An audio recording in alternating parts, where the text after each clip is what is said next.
सभी दोस्तों का स्वागत है अवनी ब्लॉग के अंदर। दोस्तों, हम राजस्थान अध्ययन की कक्षा 6 की किताब हम पढ़ रहे हैं और इस किताब के हम 7 पार्ट पहले ही पढ़ चुके हैं। आज इसका 8वां पार्ट पढ़ेंगे जिसका नाम है आजीविका के प्रमुख क्षेत्र।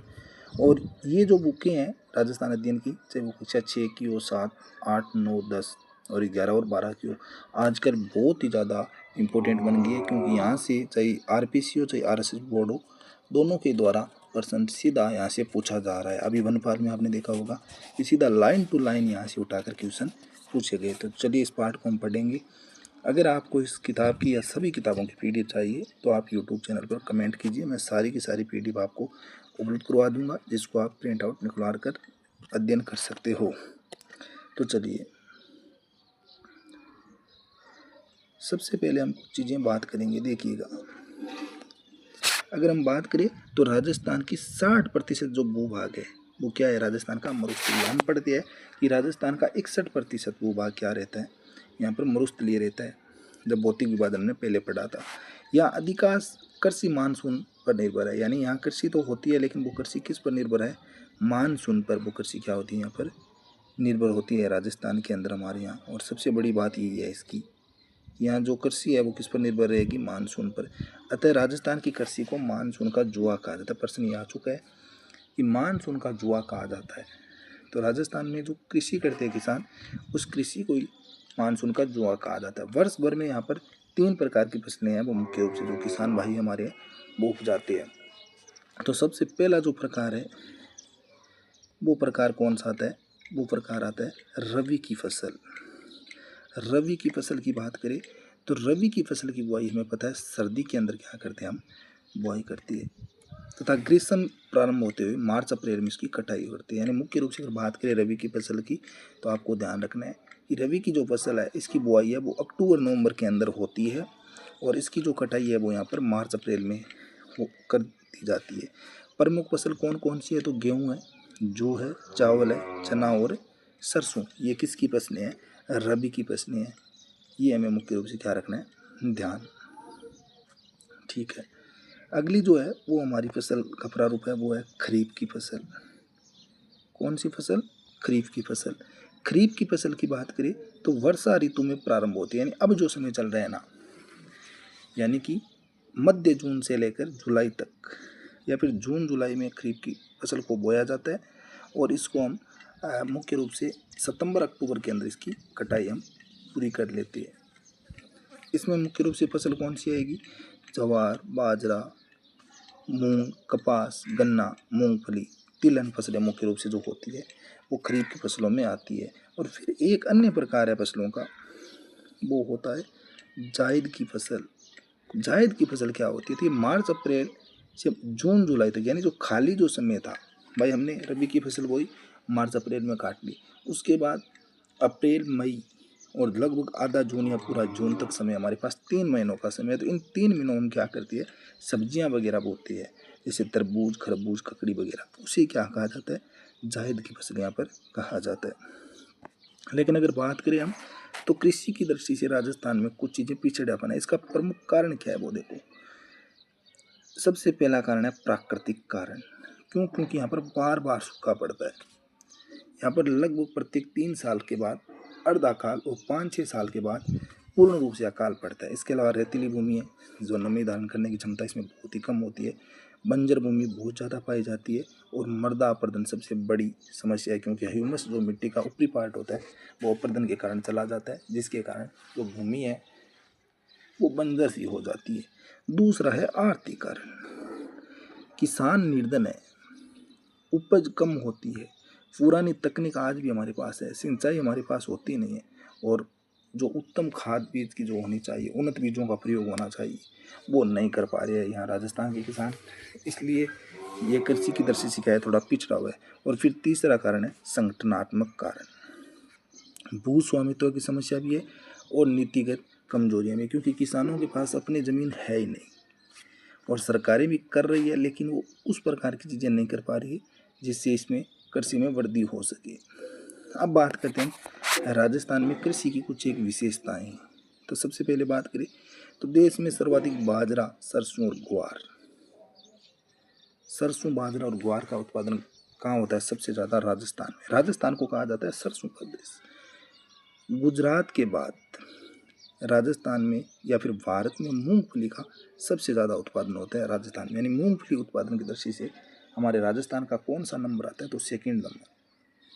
सबसे ज़्यादा गुजरात में होती है, उसे राजस्थान का राजकोट कहा जाता है, और उसे भारत का राजकोट कहा जाता है। राजस्थान का राजकोट हमारे लूणकरसर को कहा जाता है। पश्चिम राजस्थान में बाजरा सर्वाधिक बोए जाने वाला खाद्यान्न है, बिल्कुल मरुस्थलीय क्षेत्रों में। दक्षिणी राजस्थान में मुख्य रूप से जो मक्का की जो खाद्यान्न रूप से फसल है वो यहाँ पर बोई जाती है। गेहूं उत्पादन में गंगानगर और महानगर जिले है, दोनों है, ये आगे रहते हैं, अग्रणी जिले हैं। पश्चिम राजस्थान में आपको पता है कि इंदिरा गांधी नहर के द्वारा 17.5 लाख हेक्टेयर भूमि पर सिंचाई की जा रही है। प्रश्न डायरेक्ट पूछे जाती है, ये IGNP वाला प्रश्न तो कई बार पूछा गया है। लेकिन फिर भी दिक्कत है। दिक्कत क्या है कि राजस्थान के अंदर सिर्फ 35% जो फसलें हैं वो सिर्फ सिंचाई होती है, और सारी की सारी जो फसलें हैं वो यहाँ पर मानसून पर निर्भर है। अब देखो, सिंचाई की बात करें तो राजस्थान का लगभग 66% जो भाग है उसमें सिंचाई कुएं और नलकूपों के द्वारा होती है। 33% जो भाग है वो नहरों के द्वारा सिंचित है, और फिर 1% के आसपास अगर बात करो तो वो होता है तालाब के द्वारा सिंचित। अब बात करते हैं पशुपालन की, कि राज्य के मरुस्थलीय पर्वतीय क्षेत्रों में कम वर्षा होती है, इसलिए यहाँ पर सिर्फ कृषि पर निर्भर नहीं है, लोग पशुपालन भी करते हैं। तो क्या क्या करते हैं वो देखिए। पशुपालन की दृष्टि से राजस्थान का देश में दूसरा स्थान है। राजस्थान में भारत का लगभग 11.27% पशुधन पाया जाता है। 11.27% पशुधन यहाँ पर पाया जाता है। और पशु संख्या के आधार पर भारत में सेकंड सबसे बड़ा राज्य कौन सा है? राजस्थान। राजस्थान के पालतू पशु को पता है, गाय, भेड़, बकरियां, ऊंट, घोड़े, गधे वगैरह हम पालते हैं। राजस्थान के मरुस्थलीय प्रदेश में ऊंट, बकरियां, भेड़ का पालन होता है। तो यहाँ से क्वेश्चन नहीं बनते हैं, लेकिन यहाँ से तो बनती है कि राजस्थान की 20वीं पशु गणना हुई थी 2019 के अंदर। ऊंट एवं गधों की संख्या चिंताजनक कमी हुई है। ऊंटों की संख्या और गधों की संख्या में भारी मात्रा में कमी देखी गई। हालांकि भेड़ बकरियों की संख्या में भी कमी आई, लेकिन गाय और भैंसों की संख्या में, दुधारू पशु थे गाय और भैंस, इनमें मामूली सी वृद्धि आपको नजर आएगी। राजस्थान में मुर्गी पालन का व्यवसाय भी थोड़ा सा बढ़ा है, लेकिन सबसे ज़्यादा भाई राजस्थान में लगभग देश के 11.27% पशुधन पाया जाता है, जिसमें ऊंट और गधों में बहुत बड़ी मात्रा में कमी आई है। भेड़ और बकरियों में भी कमी आई, लेकिन थोड़ी वो जो वृद्धि है वो गाय और भैंसों में देखी गई। और मुर्गी पालन जो व्यवसाय है वो अब थोड़ा सा अच्छा चल रहा है राजस्थान में। पशुपालन से लाभ हमें पता ही है, लेकिन पशुपालन की कुछ समस्याएं भी हैं। वो कौन कौन सी, देखो यहाँ से प्रश्न आज गले से मन रहे हैं।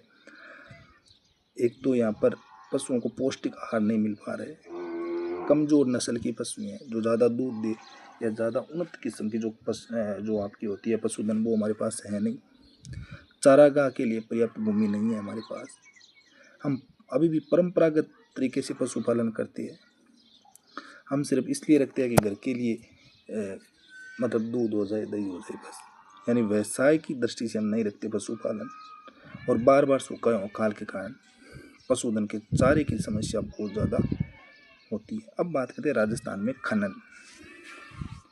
राजस्थान को भाई साहब खनिजों का कहा जाता है अजयाबघर, क्योंकि यहाँ पर सभी प्रकार के खनिज पाए जाते हैं। राजस्थान में लगभग 67 प्रकार के 67 टाइप के खनिज यहाँ पर पाए जाते हैं। राजस्थान में सर्वाधिक उपलब्ध खनिज रोक फास्फेट है। कई बार प्रश्न आ चुका है, राजस्थान में सबसे ज़्यादा उपलब्ध खनिज कौन सा है? रोक फास्फेट।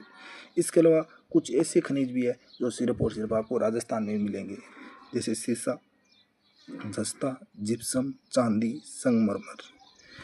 ये 5 ऐसे खनिज है जो आपको अन्य राज्यों में नहीं मिलेंगे, लगभग राजस्थान के अंदर मिलते हैं। सीसा, जस्ता, जिप्सम, चांदी और संगमरमर।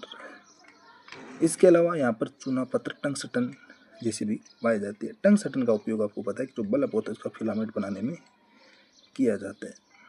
तो इस प्रकार ये पार्ट हमने पढ़ा, इसमें हमें बहुत सी जानकारी मिली। अब उम्मीद करता हूँ कि आप सही से प्रश्न भी कर पाएंगे। रबी की प्रमुख फसल कौन सी है इसमें से? तो अगर बात करें हम रबी की फसल की, तो क्या मक्का रबी की फसल है, क्या बाजरा है, क्या कपास है, क्या गेहूँ है? तो इसका सीधा सा आंसर हो जाएगा बाजरा। Is the right answer. मरुस्थलीय राजस्थान में सर्वाधिक बोया जाने वाला खाद्यान्न कौन सा है? तो इसका आंसर भी क्या होगा? बाजरा ही है। खरीफ की फसल किस ऋतु में बोई जाती है? तो ग्रीष्म। ग्रीष्म ऋतु के अंदर में कौन सी फसल बोती है? खरीफ की फसल यहाँ पर बोती है। अब बात करें 20वीं पशुगणना अनुसार राजस्थान में पशु संख्या में चिंताजनक गिरावट हुई है, तो किसकी संख्या में हुई है? एक तो ऊँटों की संख्या में,